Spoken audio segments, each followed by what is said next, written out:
민수기의 이름은 광야에서라는 이름입니다. 이것은 히브리인들이 민수기를 부르는 이름인데요, 광야에서 일어난 사건을 기록하고 있다, 이렇게 보시면 되겠습니다. 여러분, 광야 그러면 어떤 생각이 턱 떠오르십니까? 광야 그러면 어디로 나가야 될지 방향이 불분명해서 웬만한 사람은 광야에 들어가면 헤매게 돼 있습니다. 어느 방향으로 나가야 될지 잘 모르겠고, 지금 내 삶에 여러 가지 부족을 겪고 있고, 내가 스스로 나를 지켜낼 수 있을까? 이런 게 광야 생활과 같습니다. 자, 민수기는 40년 동안 광야에서 방황하던 이스라엘 백성의 대부분의 기간, 40년 중에 근 39년에 해당하는 기간을 이 민수기가 커버하고 있습니다. 그러니까 그 안에 한 세대가 교체된 거죠. 옛 세대가 죽고 그다음 새로운 세대가 일어날 정도로 이스라엘 백성은 오랜 시간을 광야에서 방황을 했습니다. 40년 동안 광야에서 방황하는 생활을 한 가지 표현으로 그냥 압축해버리면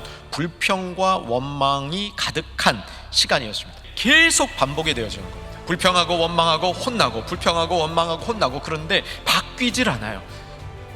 내 영광과 애굽과 광야에서 행한 내 기적을 보고도 이같이 몇 번이나 10번이나 나를 시험하고 내 목소리를 청종하지 아니한 그 사람들은, 광야의 삶이 불편해서 불평과 원망을 한 것 같은데, 사실은 불평과 원망을 계속하니까 광야 생활이 끝나지 않을 겁니다.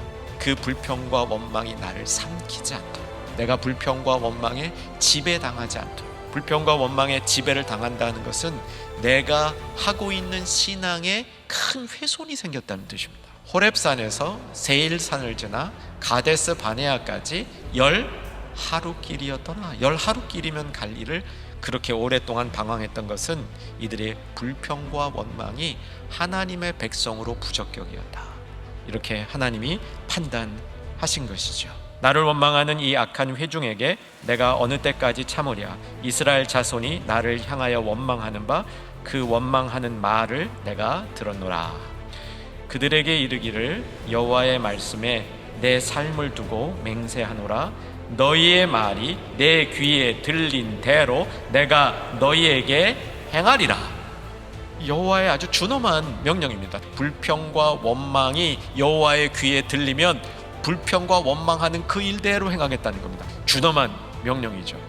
이스라엘 자손 앞에서 그 정탐한 땅을 악평하여 이르되, 우리가 두루 다니며 정탐한 땅은 그 거주민을 삼키는 땅이요 거기서 본 모든 백성은 신장이 장대한 자들이며, 이들은 처음에 모세에게는 땅은 좋은 땅인데 거기에 있는 사람들이 우리가 이기기 힘듭니다, 이렇게 얘기하더니 사람들 앞에서 그 사람을 선동할 때는 뭐라고 얘기하냐면 땅 자체가 엉터리입니다, 우리가 그 땅에 들어가는 게 잘못된 결정이었습니다, 이렇게 사람들을 선동하는 거죠. 뿐만 아니라 거기에 있는 사람들이 강합니다, 이 얘기도 하는 거죠. 백성들이 그 얘기를 듣고 화가 나고 속상하고 인생이 무너지는 것 같은 경험을 합니다.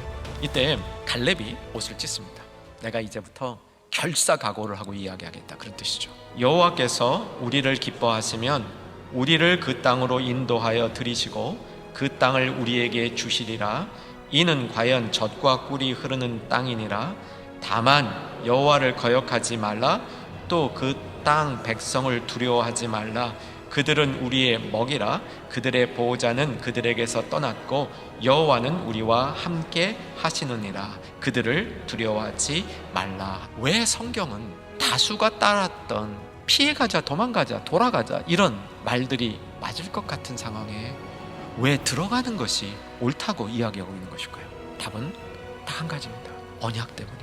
하나님이 언약을 하셨기 때문입니다. 젖과 꿀이 흐르는 땅에 들어가야 하는 이유는 하나님이 약속하셨기 때문에, 하나님의 계획이기 때문에, 그리고 하나님이 그 계획에 걸맞는 하나님의 작전과 전략이 있기 때문에, 그것을 믿느냐 안 믿느냐 그 시험에서 믿습니다 라고 나갈 수 있는 것, 이것이 오늘 본문이 우리에게 요구하는 것입니다. 불평과 원망 대신 하나님의 언약을 붙들라는 이 메시지는 무조건 들어가라는 뜻이 아닙니다. 하나님의 언약이 어디 있는가, 하나님이 기뻐하는 것이 어디 있는가, 이것을 분별할 수 있는 사람이 되라는 것이죠. 다시 한번 정리합니다. 불평과 원망의 마음이 들 수 있습니다. 그런데 불평과 원망이 도를 넘어서서 하나님의 거룩함을 훼손하고 하나님의 능력을 훼손하는 일이 되지 않도록 애쓰는 우리 모두가 되기를 주의 이름으로 권합니다. 불평과 원망이 일어나면요, 여러분 언약을 붙드십시오. 언약이 무엇인지를 다시 생각해보고 약속이 무엇인지를 생각해보고 그 약속 끝에 우리를 맞이하시는 하나님 분명히 깨달으면 다시 우리는 하나님 백성다운 삶의 자리로 돌아갈 수 있다는 사실입니다.